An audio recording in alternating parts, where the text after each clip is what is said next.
It doesn't matter how old I get, there's always that moment on Christmas Eve where the kid in me just wants to check the NORAD Santa tracker. Oh, absolutely. I remember being glued to it. But what always fascinated me, even then, was this idea that one of the most sophisticated military commands on the planet was dedicating itself to this one mission. It's a spectacular tradition. It's been running annually since 1955. Yeah. And today, we're doing a deep dive into the surprising history and the truly cutting-edge aerospace engineering behind it all. Okay, let's unpack this, because the origin story alone, it feels like it was written for a movie. It really does. This whole program, now run by NORAD, the North American Aerospace Defense Command, it all started because of a typo. A simple misprint in a 1955 Sears ad. That's exactly right. In a Colorado Springs newspaper, of all places, the number in the ad, it was supposed to be for a Santa hotline. Instead, it connected kids directly to the operations center for CONAD. The Continental Air Defense Command. Yeah. The red phone. The red phone. And that's where Colonel Harry Shoup fielded the first call. He could have just hung up, but he turned what could have been a huge disruption into this moment of pure genius. He just decided to play along. He played along.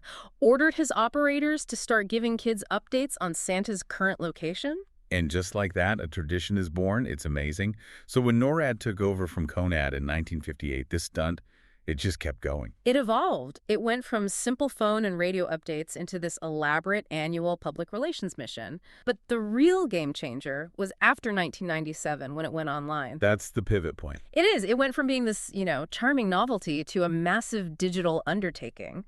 What's so fascinating to me is that they essentially custom-built a military-grade flight simulation engine purely to track Santa. So that's what I want to get into. Why go to that extreme length? Because this isn't just a 2D blinking dot on a map anymore. What kind of tech are we actually talking about here? We're talking about precision. Since 2012, the 3D visualization has been built using the Cesium platform. It's a high-fidelity, open-source mapping engine, the kind of thing used for serious defense or aerospace modeling.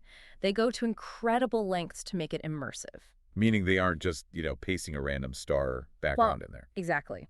They generate what's called a skybox using real data from NASA's Tycho and Hipparcos star catalogs. So the stars you see in the virtual sky, they are precisely where they're supposed to be in real life. Wow, that level of detail it's intense. Yeah. And I assume that accuracy extends down to the Earth itself. It does. The whole system is time dynamic. The lighting, the shadows on the glue, it's all calculated in real time based on the sun's actual position as the sleigh moves. Incredible. And the terrain, the 3D mountains and valleys you see, that's modeled using elevation data from radar and LiDAR sensors, often from sources like the USGS and NASA.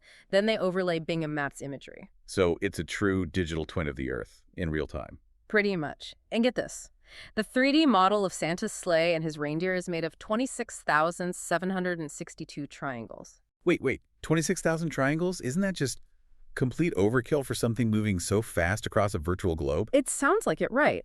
But that level of complexity is what ensures the model catches light and shadow and texture perfectly as it flies over that detailed terrain. It's what makes it feel real, The whole system is just listening for real-time location updates from NORAD sensors to move that model. And the human scale of this operation, it's just as big as the engineering scale. Yeah. We're talking about volunteers here. Right. Military personnel, civilians, all volunteers. They process over 70,000 phone calls and 12,000 emails. And how long? In a single 25-hour window from over 200 countries. It is a logistical marvel, and it's all run on goodwill and corporate sponsorship, not taxpayer money.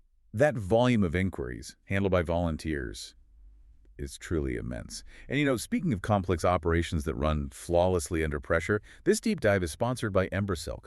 If you need help with AI training, automation, or just uncovering where agents can make the most impact for your business, you should check out embersilk.com for your AI needs. That whole effort, the blending of this cutting-edge tech with old mythology, it's why the historian Jerry Bowler said this is one of the few modern additions to the Santa Claus story that is actually stuck.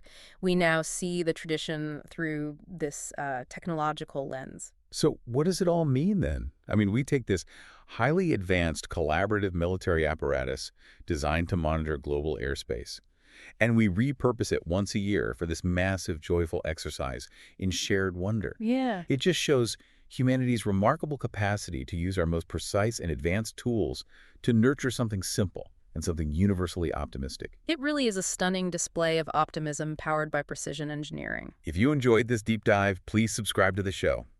Hey, leave us a 5-star review if you can. It really does help get the word out. Thanks for tuning in.